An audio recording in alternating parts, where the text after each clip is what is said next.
Olá, turma boa! Estamos de volta para nossa aula de número 2 de períodos bíblicos. Estamos ao vivo com a nossa turma do Rio de Janeiro. Tem alunos aí espalhados pelo Brasil e eu creio que você nesta aula continuará tendo conhecimento avançado. A turma do ao vivo, eu gosto sempre de falar o nome, né? Porque eles estão aí remindo o tempo. Jaqueline, Priscila, Luciano, Renata, Márcio, Mônica, Ronaldo, Jane, Etienne chegou aí, o Maicon e a Suelen. Bem-vindos, estamos juntos aí com o Luciano, juntos aí com a Etienne e com todo mundo do Instituto Fastef para mais uma aula de teologia bíblica. Semana passada, na última aula, aula 1, nós iniciamos falando das 7 dispensações. O que são dispensações? São períodos bíblicos aonde Deus ele prova a obediência do seu povo. Se você não assistiu à aula anterior, por favor, faça isso por você. Busca lá no portal de alunos, busca lá no grupo da turma e assista a aula 1. Na aula 1, nós falamos do primeiro período, a primeira dispensação, que foi a dispensação da inocência. É também considerado uma aliança edênica, porque ela começa no Éden, antes do pecado, o pecado de Adão. A partir do momento que a serpente ela engana o primeiro casal, termina a primeira dispensação, começa a segunda. A segunda dispensação, o segundo período bíblico, é chamado de consciência, também como aliança adâmica. Foi a aliança que Deus fez com Adão a partir do pecado e que se estende até o dilúvio. Quando se inicia o dilúvio, nós temos a inauguração da terceira dispensação, que é o que a gente vai ver na nossa aula de hoje. A terceira dispensação é chamada a dispensação do governo humano, também aliança noética. Em alguns livros, o que é aliança noética? Foi a aliança que Deus fez com Noé. Ele colocaria um casal de cada espécie de animais na arca, entraria na arca sua esposa, seus 3 filhos e suas noras, e seria a única família da terra que teria salvação no período do dilúvio. Para quem não sabe, as águas subiram durante 40 dias e 40 noites, sem interrupção. Imagina uma chuva dessa. Quando chove aí, principalmente no Rio de Janeiro, ou aqui em São Paulo, 1, 2 horas, um pouco mais forte, já fica tudo alagado. Imagina 40 dias e 40 noites. As águas chegaram ao pico mais alto, que é o pico do Everest. E eles ficaram dentro da arca aproximadamente 1 ano. Foi então o período inaugural da terceira dispensação, a dispensação do governo humano. Ela vai durar, a partir do dilúvio, 427 anos, desde o tempo do dilúvio até a dispersão do homem sobre a superfície da terra. São mensagens que estão narradas em Gênesis 10 e também Gênesis 11. Eu não vou ler esses textos, mas eu sempre deixo como dever de casa você conferir na Bíblia. Tem algumas aulas que, se eu for ficar preso ao texto bíblico, a gente não vai conseguir terminar tão cedo. Então eu deixo como tarefa de casa você conferir essas referências.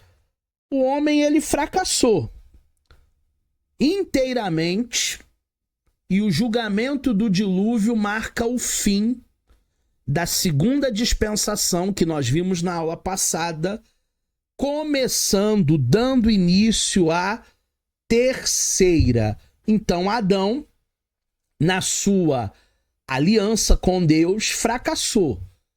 E Deus, ele tenta refazer uma nova aliança com um homem chamado Noé. A declaração da aliança com Noé, ela sujeita a humanidade a uma prova, um teste, porque toda dispensação é um teste. O homem, ele é essencialmente responsável pelo governo do mundo, de acordo com a vontade de Deus. Essa responsabilidade pesou sobre os judeus, sobre os gentios, até que o fracasso de Israel sobre a aliança palestina, narrada em Deuteronômio, dos capítulos 28 ao capítulo 30. Importantíssimo vocês entenderem que uma dispensação é um período de tempo aonde Deus prova a humanidade pela sua obediência. Alguns não entendem por que Deus coloca uma árvore no jardim proibida para o homem acessar. Deus coloca justamente essa árvore no jardim para que haja um princípio de obediência. Resultou no julgamento dos cativos, quando começaram o tempo dos gentios. Todo mundo que não é judeu é gentil. Lucas 21, 24. O governo do mundo passou a ser definitivamente dos gentios. Daniel 2, Daniel 6, Atos 15, e também de Israel. Como gentios têm governado para si, mas não para Deus. Por que o governo humano? Porque o homem agora precisa assumir a sua responsabilidade diante do Criador. É a criatura se autorresponsabilizando.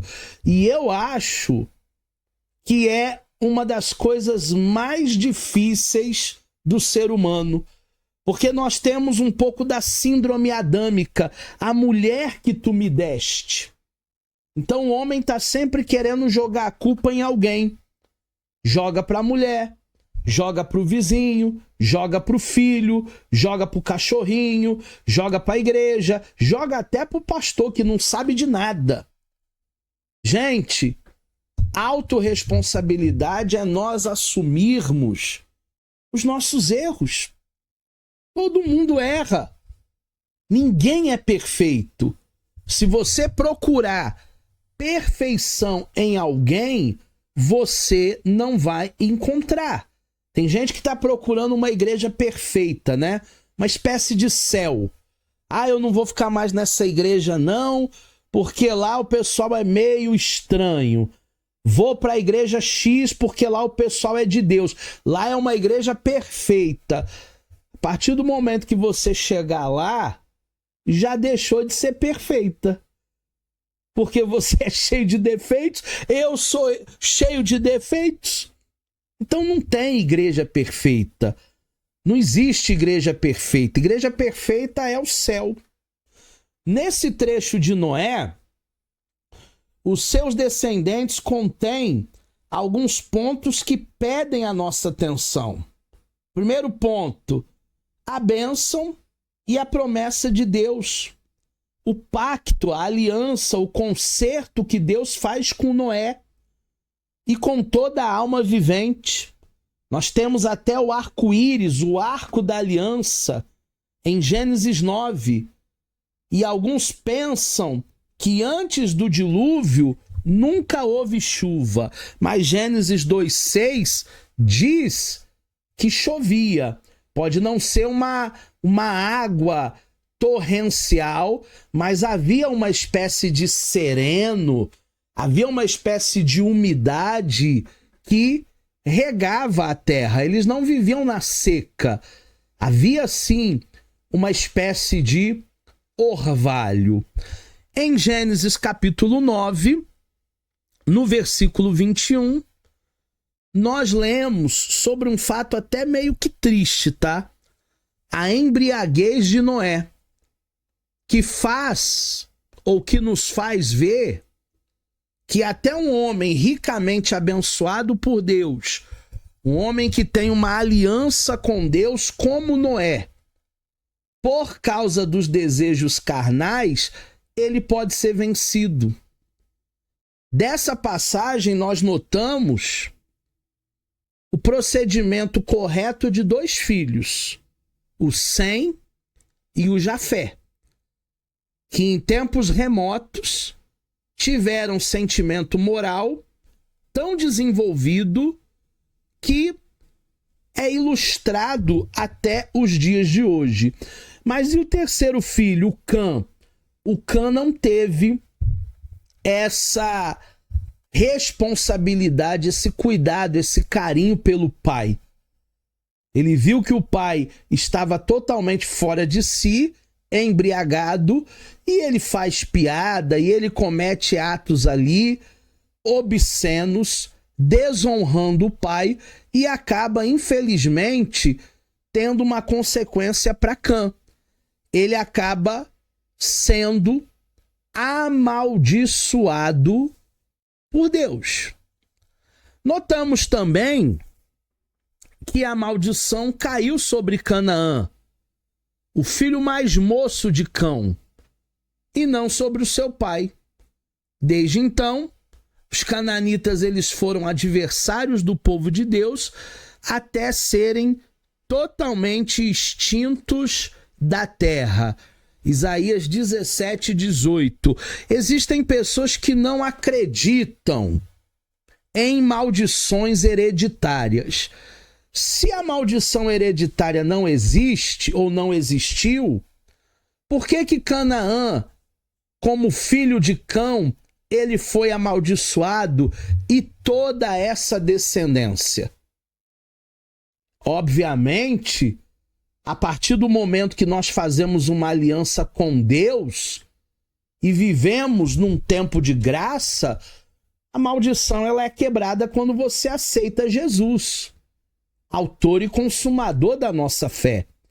Mas é óbvio que a maldição ela existe. Se a maldição não existisse, não seria necessário que Jesus ele morresse na cruz. Porque ele carrega sobre si as nossas maldições, as nossas dores, os nossos pecados. Ele foi feito maldito em nosso lugar. Infelizmente, a maldição não é quebrada nas famílias, nas casas, nos lares daqueles que não querem Jesus.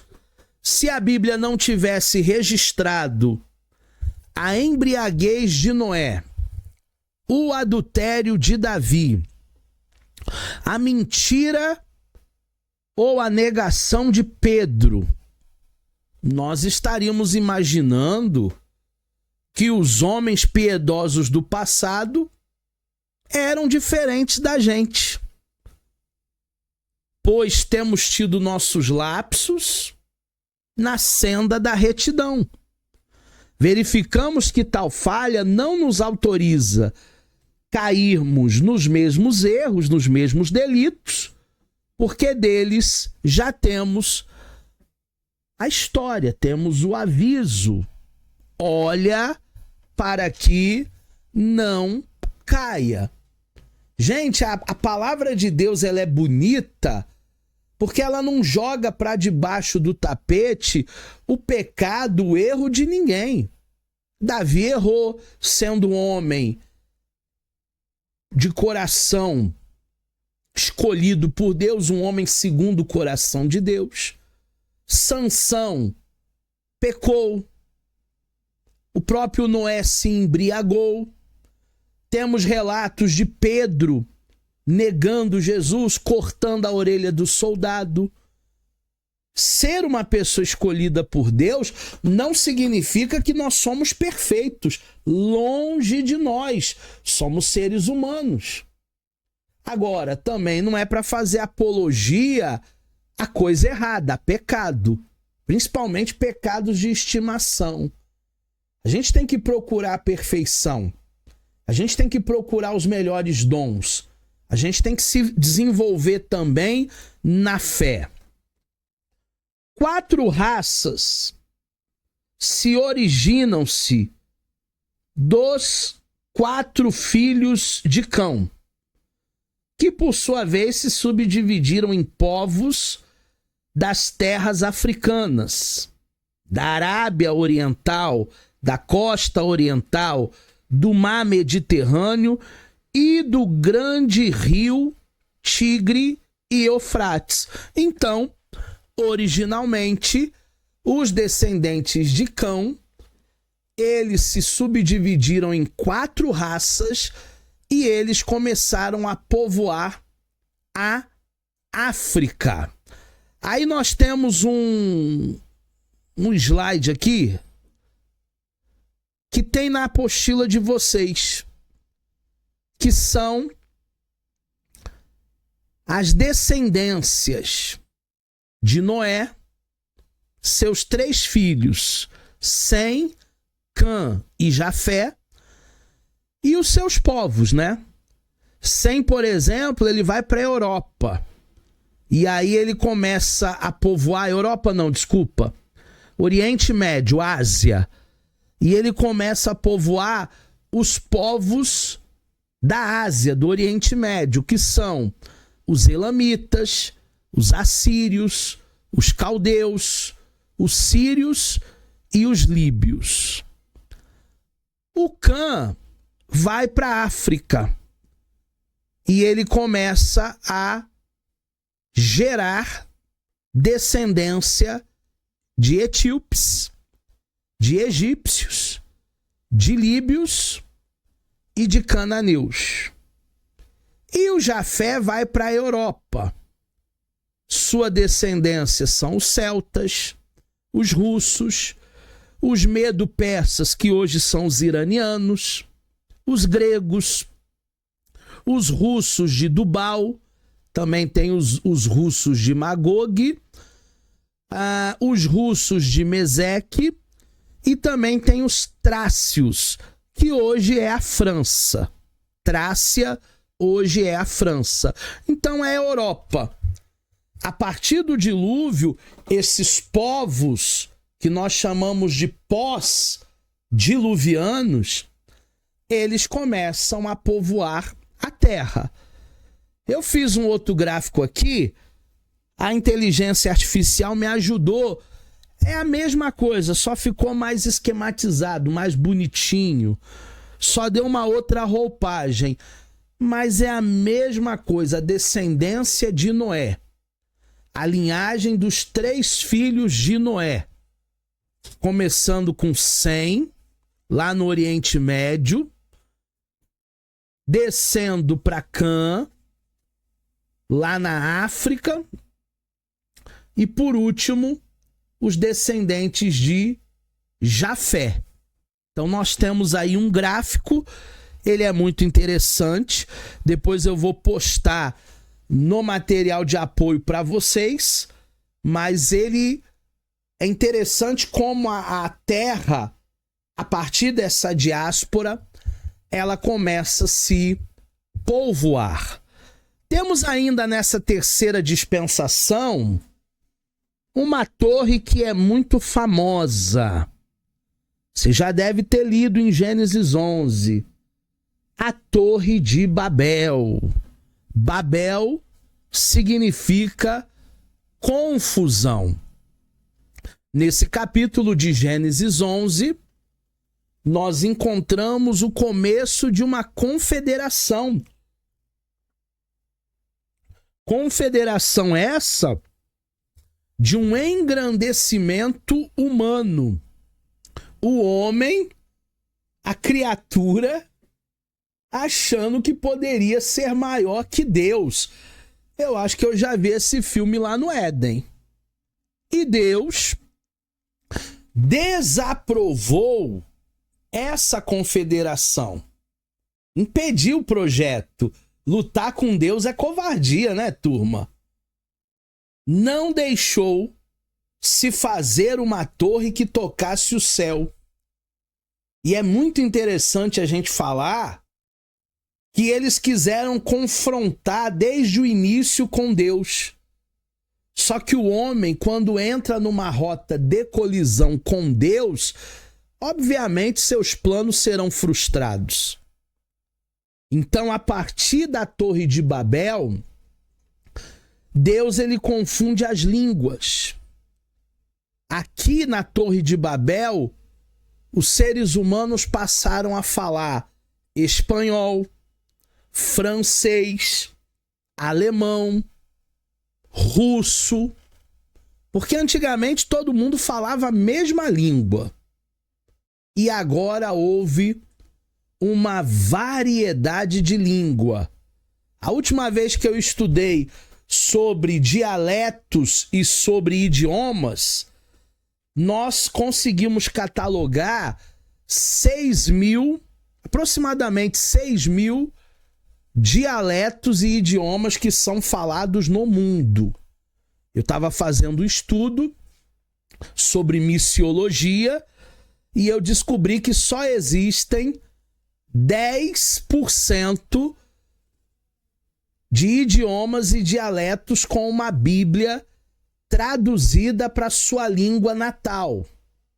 Ou seja, de aproximadamente 6.000 idiomas e dialetos, nós só temos 600 traduções da Bíblia. Para mim é muito pouco. 10% é pouco. Falando um pouco sobre Gênesis 12, nós temos a chamada de Abraão. Sai da tua terra, sai da tua parentela, sai da casa do teu pai para a terra que eu te mostrarei. A chamada de Abraão nos faz entender as promessas que Deus fez para ele. Em primeiro lugar, a escolha de Abraão foi uma escolha divina. Deus escolheu esse homem para ser o pai da fé. E eu acho que Deus acertou, tá? Porque ele não teve coragem nem de negar o filho para Deus. Se tivesse que sacrificar Isaac, ele sacrificaria. Tamanha fé, tamanha confiança, tamanha preparação para o seu fim, para o seu propósito. Em segundo lugar, nós temos um plano de Deus mediante uma escolha para abençoar muitos povos. Abraão, em ti serão benditas todas as famílias da terra. Então ele precisava sair da sua terra, ou seja, nossa bandeira, nosso habitat. Ele precisava sair da sua parentela, ou seja, sua cultura. Todos nós temos uma cultura. A cultura do carioca é diferente da cultura do paulista, que é diferente do mineiro, que é diferente do nordestino, que é diferente do sulista. Cada estado tem a sua cultura. Abraão precisava sair da sua cultura, da sua terra, da sua parentela e da casa do seu pai. Casa do papai é conforto. Aonde que eu me sinto melhor? Na casa da mamãe, na casa do papai. Eu já não moro com os meus pais há muitos anos. Mas se um dia eu fosse visitar o meu pai, a minha mãe já é falecida, mas se eu fosse visitar o meu pai lá na casa dele, você acha que eu preciso pedir autorização para abrir a geladeira? Você acha que eu preciso pedir autorização para entrar na casa do meu pai? Se eu pedir autorização, meu pai vai ficar até ofendido. O que é isso, meu filho? Você esqueceu que você é meu filho? Porque a casa do papai é o lugar de conforto. Abraão precisava romper. Em hebraico, telestai. Ou melhor, ler-lerrar. O telestai é outra coisa, lá da cruz. Ler-lerrar. Ler-lerrar. Em hebraico é vai por ti mesmo.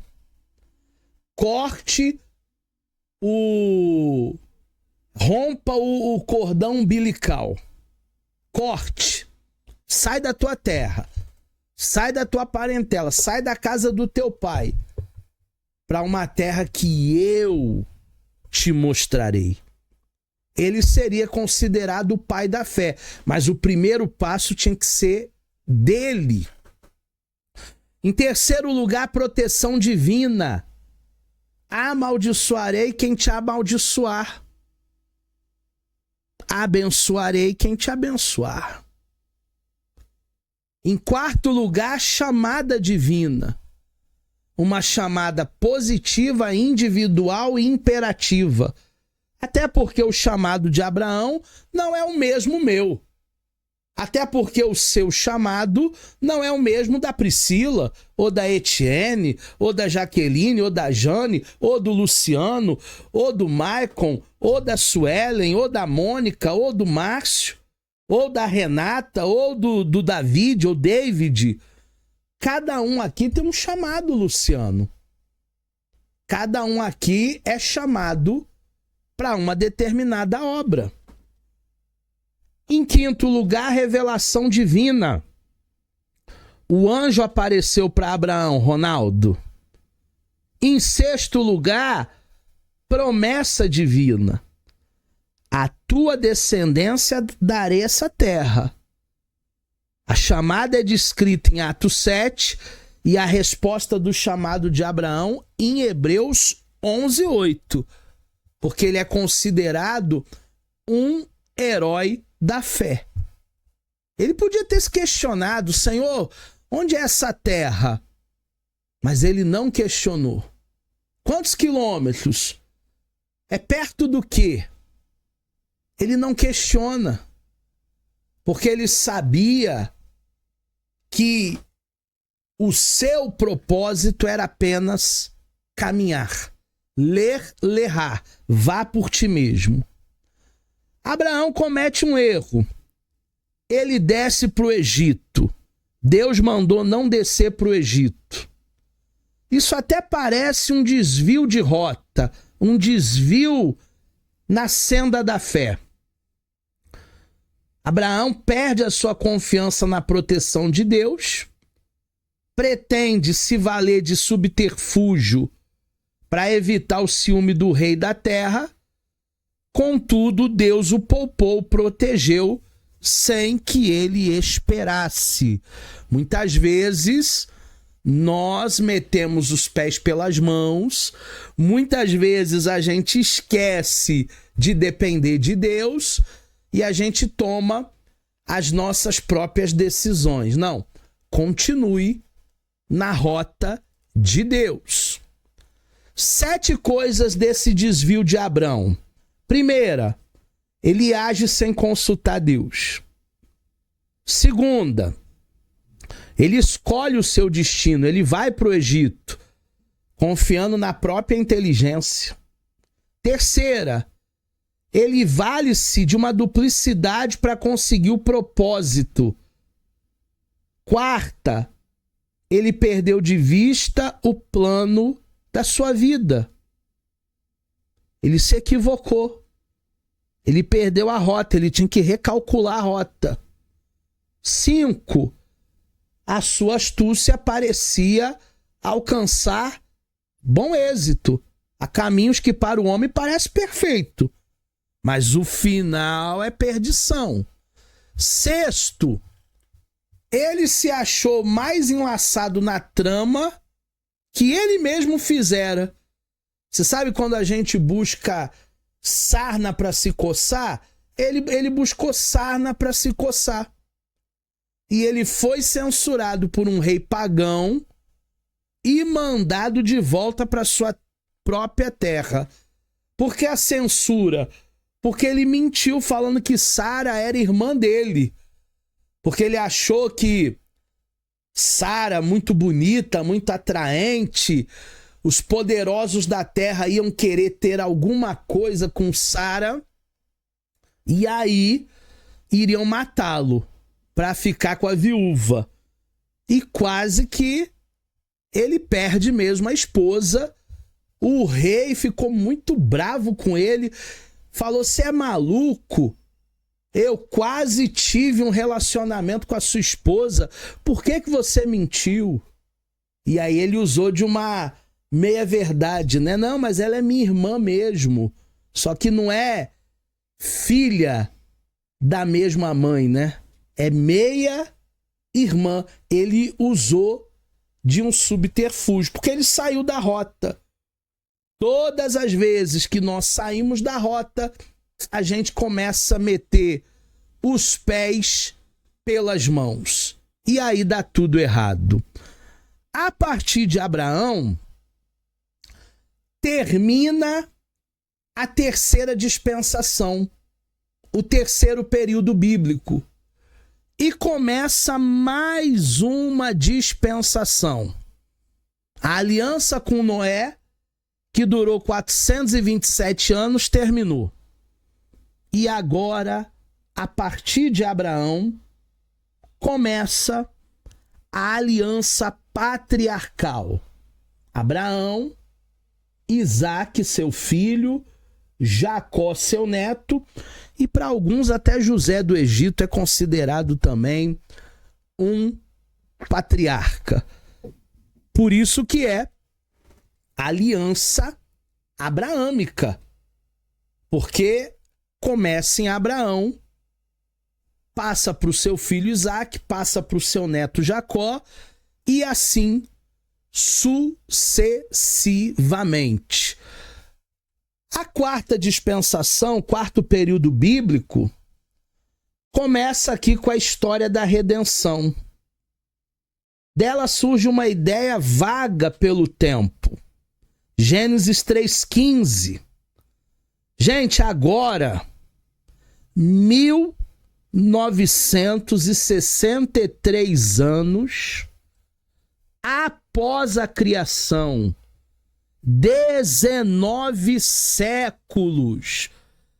Quando a gente lê a Bíblia, do capítulo 1 até o capítulo 12 de Gênesis, a gente tem uma ideia de que aquilo aconteceu em uma semana, um mês, no máximo um ano. Da criação até o capítulo 12 de Gênesis foram 1963 anos. E a queda do homem, 427 anos após o dilúvio. Num mundo que desenfreadamente aderiu idolatrias, maldades, não está muito diferente hoje não, muito idólatra, muita gente má, muito crime. Foi aí que houve, por objetivo, a recuperação, a redenção do gênero humano. Sabe o que eu acho mais lindo? Etienne, David, Mônica, Ronaldão, Suelen, Maicon, Priscila, Jaqueline, Jane, Renata, Luciano. O que eu acho mais lindo é que Deus não desiste do ser humano. Deus não desiste de nós, mesmo a gente sendo racinha. Porque nós somos racinha. Não vou falar vira-lata, não, que vira-lata é muito pejorativo. Mas a gente é racinha. A gente paga para pecar. E Deus, Ele não desiste de nós. Ele nos amou primeiro, Márcio. Ele nos amou primeiro, David. A duração da quarta dispensação, dispensação patriarcal, dispensação abraâmica, foi de 430 anos, considerada a dispensação da promessa, que terminou quando Israel tão facilmente aceitou a lei. Que lei é essa? A lei de Moisés. Êxodo 19:8. Eu não vou falar muito da lei hoje porque é matéria para nossa próxima aula, aula 3. A graça tinha sido oferecida por um libertador, Moisés, um sacrifício para o culpado, e o poder divino, ou divino poder, libertando Israel da escravidão. Quanto tempo durou a escravidão do Egito? 400 anos. 4 séculos. Êxodo 19:17. Mas no final, esse povo que eu brinquei agora, que é racinha, eles trocaram a graça, eles trocaram a liberdade de Cristo pela lei, pela separação de Deus. Parece que o homem paga para vacilar. Ah, professor, mas se não tiver lei, não há pecado. Sim. Por isso que a lei foi instituída. Porque o homem não conseguia andar na linha. Quer ver um exemplo? Se eu vejo uma pessoa tentando atravessar a rua, mesmo que não haja um sinal, um semáforo, mas se ela coloca o pé na faixa de pedestre, eu automaticamente reduzo a velocidade do carro para as pessoas atravessarem. Mas não é suficiente, gente. Tem que botar lombada, tem que botar quebra-mola, tem que botar sinal vermelho, tem que botar até radar. Porque o homem só aprende quando é punido. Por que ele não anda devagar? Porque não tem radar. Se tiver lombada, se tiver sinal vermelho, se tiver radar, ele vai ser obrigado a andar na linha, senão ele vai ser penalizado. Isso é lei. Agora Abraão voltou do Egito, vira o rosto para a terra prometida, sua vida de peregrinação é caracterizada por 3 coisas: a tenda, o altar e o poço. Nada lemos sobre altares de Abrão no Egito, justamente porque no Egito eles estavam fugindo. Abraão e Sara estavam fugindo, estavam descendo para um lugar que Deus não ordenou, saindo da rota. As riquezas de Abraão, as riquezas de Ló, o que eles acumularam lá no Egito? Isso foi a causa da contenda. Isso foi a causa da separação. Tem gente que diz que quando entra o dinheiro, já era. Os irmãos eram tão unidos antes do pai morrer, antes da mãe morrer, Foi só os pais fecharem os olhos que os irmãos começaram a brigar igual gato e rato por causa de dinheiro, de bens, de herança. Eu tô mentindo? Entrou o dinheiro, entrou a ganância. O ser humano, ele fica doido. Porém, Abraão tinha confiança no seu Deus.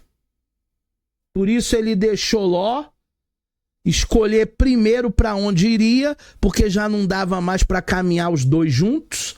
Tava muita briga, muita confusão. Os pastores de Abraão, os pastores de Ló. A confiança na proteção divina faz com que o homem fique desprovido de qualquer dúvida.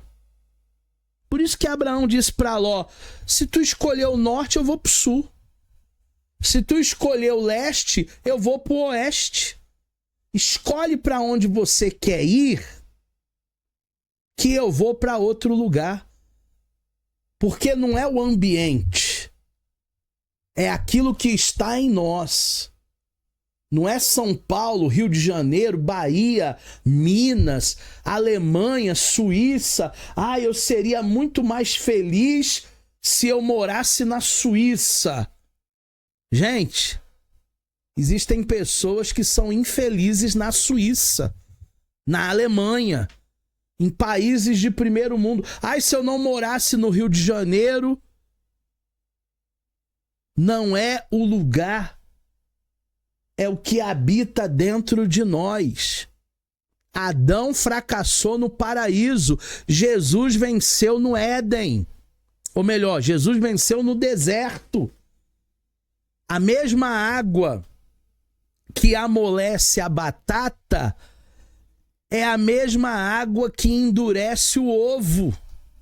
A mesma água fervendo. Não é o ambiente, é você. Sou eu. Ah, o dia que eu sair de casa, vou ser mais feliz. Será? Ah, o dia que eu casar, vou ser mais feliz. Será? Tem tanta gente que casou e tá querendo descasar. Ah, o dia que eu tiver filhos, eu vou ser mais feliz. Será? Ah, o dia que eu ganhar na loteria, eu vou ser mais feliz. Gente, seja feliz, seja grato com aquilo que você já tem. Pode ser coisa pequena, pode ser coisa grande. Seja grato por aquilo que Deus lhe deu. Jó, ou melhor, Ló, arregalou 2 butucas de olhos, viu as campinas verdejantes de Sodoma e Gomorra, foi para lá. Lá vou me dar bem. Em Gênesis 14, é mencionado pela primeira vez o termo reis. 2 reis se encontraram com Abraão em sua volta vitoriosa, o rei de Sodoma e o rei Melquisedeque.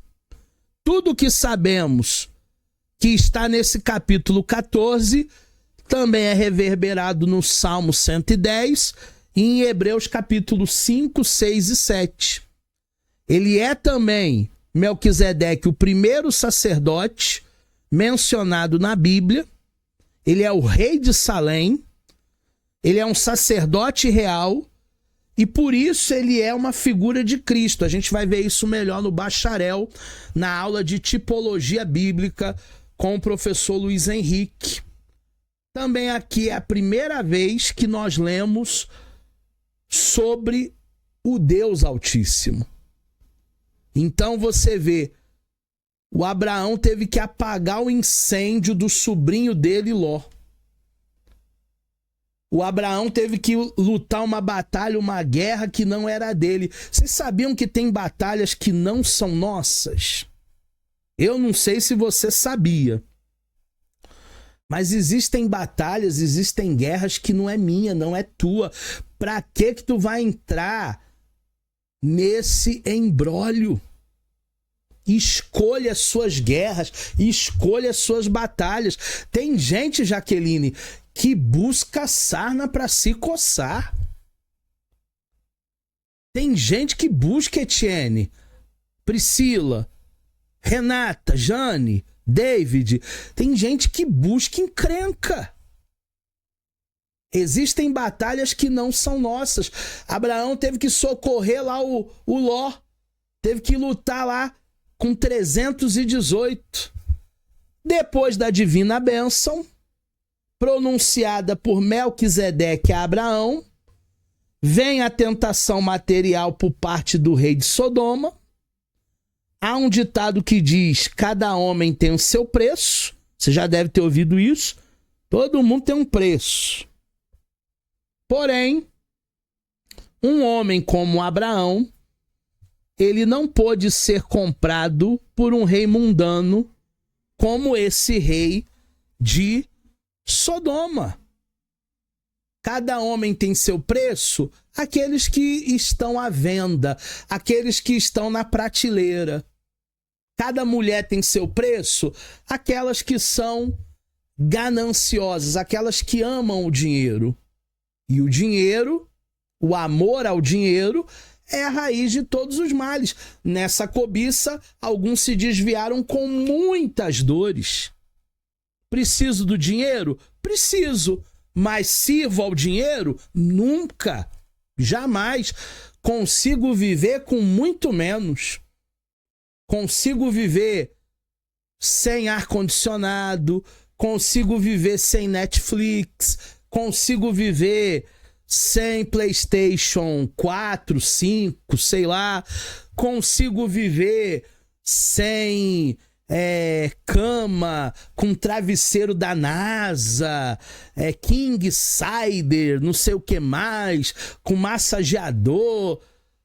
Conseguimos. O apóstolo Paulo disse que se você tiver com o que se cobrir e o que comer, já tá bom demais. O apóstolo Paulo disse: eu sei estar na fartura e eu sei passar necessidades. Parafraseando o Paulo se fosse hoje, eu sei comer numa churrascaria de R$250, R$300 a cabeça, e eu sei comer também no self-service de R$13. Que é isso, professor? Não tem self-service de R$13, não tem. Eu comi ontem. Ontem aqui em São José, eu fiz um prato de R$13 e tinha carne, tinha tudo. Eu sei comer no bandejão de R$13 e eu sei comer na churrascaria de 250, no rodízio de pizza de 100. Porque não é isso que define quem somos.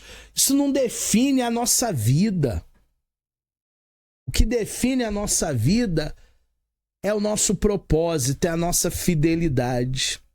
Na volta, Abraão, ele não se vende. Existe uma matança dos reis que misteriosamente faz a tipologia do Melquisedeque, do Cristo que aparece. Ele vem ter com Abraão, traz para Abraão pão, vinho, que são os elementos da ceia, e o abençoa. Abraão dá-lhe o dízimo, a 10ª de tudo. Tanto se fala desse incidente no Novo Testamento que nós devemos estudar. Existem pessoas que acham que a prática de dizimar, separar 10% daquilo que passa pela tua mão mensalmente, é uma prática que se inicia em Abraão. Não. Povos antigos tinham a mesma prática de dizimar. Separar as dízimas da terra. E por que 10%? Porque era a maneira mais fácil de se calcular na época. Eram 10 os dedos da mão, pegava uma parte, pegava um dedo e se fazia as dízimas. Eu vou ficar com 9. E esses 9 vão ter a bênção de Deus.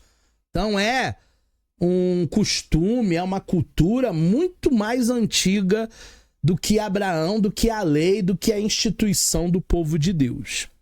Vamos notar os seguintes pontos agora. Por ele ser o primeiro sacerdote mencionado na Bíblia, Melquisedeque, tem sido escolhido pelo Espírito Santo como um tipo de Cristo, sacerdote maior. Número 2, ele era rei sacerdote, rei de Salém, a palavra Salém significa paz, rei da justiça. Assim, no Salmo 110 está escrito: tu és sacerdote para sempre, segundo a ordem de Melquisedeque, falando sobre o Cristo. Ainda não há nenhuma menção de seu pai ou de sua mãe, ou de seu nascimento, ou de sua morte. É um grande mistério. Por isso, é tomado o texto de Hebreus 7,3 como um tipo de Cristo, um sacerdote eterno. Para estudar o assunto mais detalhadamente, é preciso ler com cuidado Hebreus 5:7. Eu não vou me aprofundar muito nessa aula, porque não é exegese, não é hermenêutica e também não é tipologia. Mas vocês terão Hebreus 5:7 nas aulas do bacharel em tipologia bíblica, provavelmente com o professor Luiz Henrique, que é especialista de tipologia. Promessas de uma posteridade. Em Gênesis 15, Deus faz uma promessa para Abraão. Pela primeira vez a fé é mencionada, e ele creu no Senhor, e isso foi-lhe imputado como justiça. Romanos 4:3 diz que ele não olhou para o ventre amortecido de Sara, mas foi se fortificando na fé, dando glória a Deus.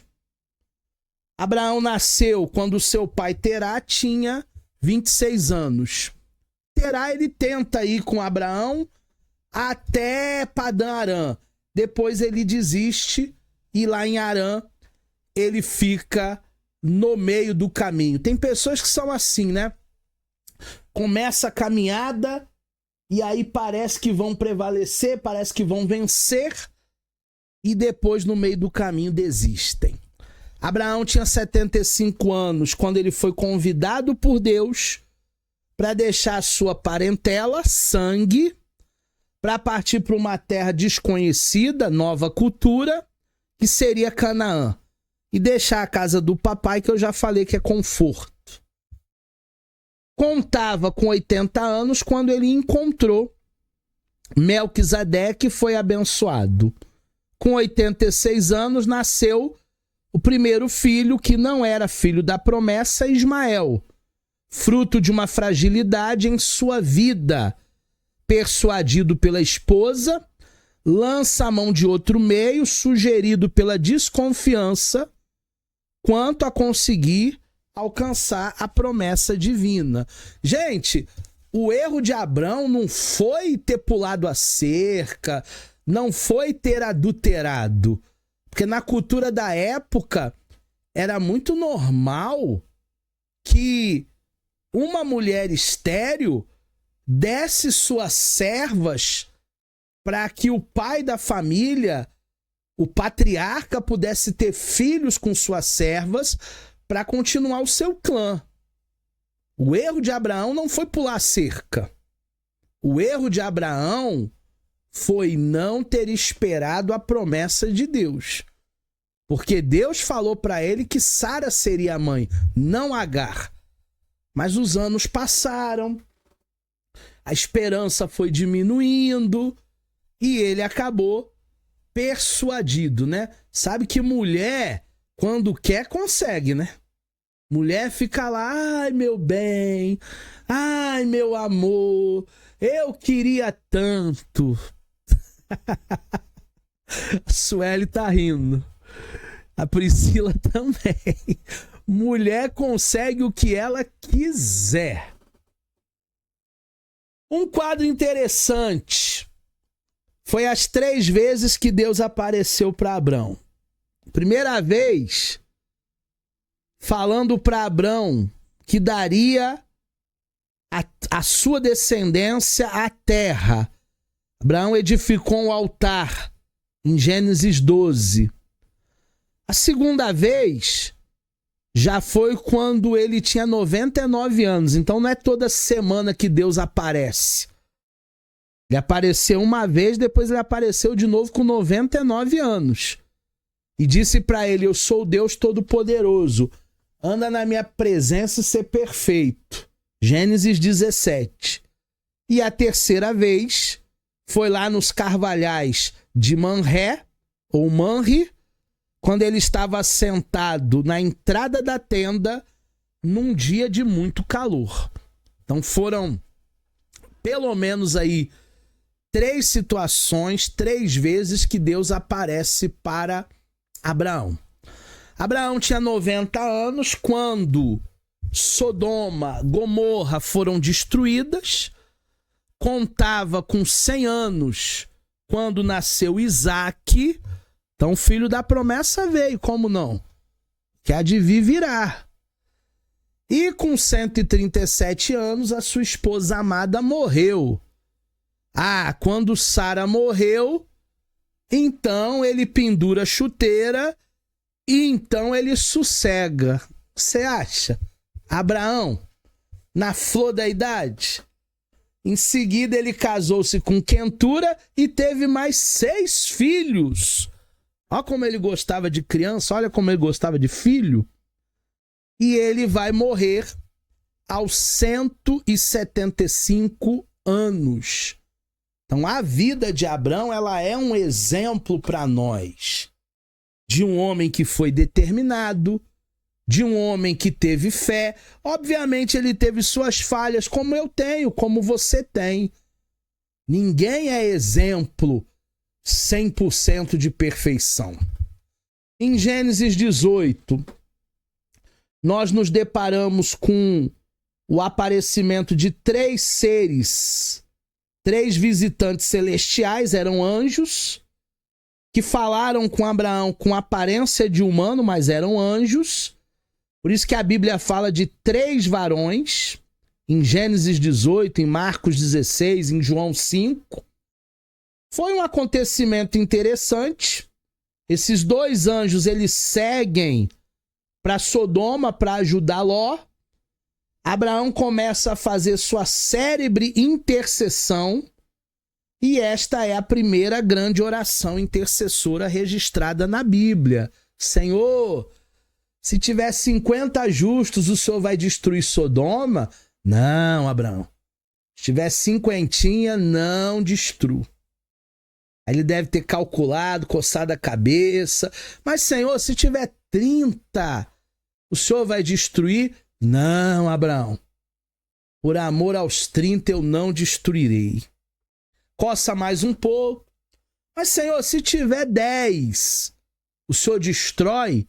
Não, Abraão. Se tiver 10 justos, eu não destruirei Sodoma e Gomorra. Resultado, as cidades foram destruídas porque não havia 10 pessoas que tinham um coração rendido a Deus. Família de Ló teve que sair de lá correndo. A mulher dele olhou para trás, né? A desatenta se transformou numa estátua de sal.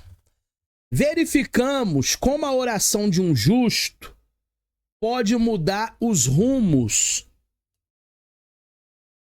das coisas, da história. A base da oração dupla é primeiro o reconhecimento de Deus e da liberdade que tinha para falar com ele. Segundo concerto, a aliança de Deus, Gênesis 17 e 19. Abraão tinha sido chamado por Deus a fim de ser o intercessor dos propósitos de Deus referente ao mundo. E por isso ele sente liberdade para falar. Eu gosto muito de intimidade. Quando você tem intimidade com alguém, você pode falar o que você precisa falar. Eu tenho intimidade com a minha esposa. Tem coisas que eu falo com ela que ninguém mais vai ter coragem. E vice-versa. A minha esposa tem intimidade comigo. Nós vivemos juntos na mesma casa 25 anos. Tem coisas que ninguém teria coragem de me falar. Mas ela me fala. Porque a intimidade gera para você liberdade. Abraão tinha essa intimidade com Deus. Nós também temos que ter. Número 2. Características da oração de Abraão. Discriminação. Senhor, o Senhor vai botar na mesma balança os justos e os ímpios? Confiança na justiça de Deus, na graça de Deus, no poder divino. Você vê que Abraão, ele sabia argumentar. Ele sabia o que falar com Deus. Tem gente que não sabe conversar com Deus. Precisão. Lembre-nos que petições em termos gerais não terão respostas precisas. Ah, Senhor, me dá qualquer coisa. Aí depois fica reclamando. Pedi, não recebestes, porque pedis mal para gastardes com vossos deleites. Se você for pedir para o dono do ouro e da prata, pede bem, pede com precisão. Importunidade. Durante 6 vezes, Abraão pede por Sodoma para que ela seja poupada. Cada vez mais reforça o pedido. Abraão estava fazendo, ô Priscila, um leilão inverso. E se tiver 10? E se tiver 40? E se tiver 30? E se tiver 20? E se tiver 10? Ele estava lutando. Humildade. Ele jamais se esquece de que fala com Deus. Porque nós somos os servos. Mas sempre vai prevalecer a vontade do Altíssimo. A soberania de Deus. O êxito da oração de Abraão não obteve tudo o que ele desejava, mas alcançou tudo o que foi possível em Sodoma. O que foi possível? A salvação de Ló. A cidade foi destruída? Foi. Mas Ló foi poupado, conseguiu sair com as filhas. A mulher olhou para trás, ficou lá como uma estátua de sal. Então nós não podemos olhar para trás. Nós devemos olhar para frente. Esquecer das coisas que ficaram para trás e prosseguir para as coisas que estão à frente. Veja algumas considerações sobre os amigos de Ló. Primeiro, esses amiguinhos de Ló pareciam do tipo meio crente, né? Um pé no mundão, outro pé na igreja. Convencidos, mas não convertidos. Desse naipe tá cheio nas igrejas, tá? Muita gente que é sabor crente. Sabor pentecostal. Sabor evangélico. Sabor homem de Deus. Tem muita gente que é sabor. Não é um verdadeiro adorador. Uma pessoa costuma ser contenciosa. Os amigos de Ló eram contenciosos. Resultado? Inutilidade, catástrofe de Sodoma, figura de um mundo e de uma sensualidade, de uma luxúria que Deus teve que destruir com fogo e com enxofre. Nós somos o sal da terra, nós somos a luz do mundo. A gente precisa brilhar, a gente precisa salgar. O Egito, onde Deus não queria que Abraão descesse, simboliza o mundo e a sua comunidade mundana. E a Babilônia simboliza o mundo e a sua grandeza.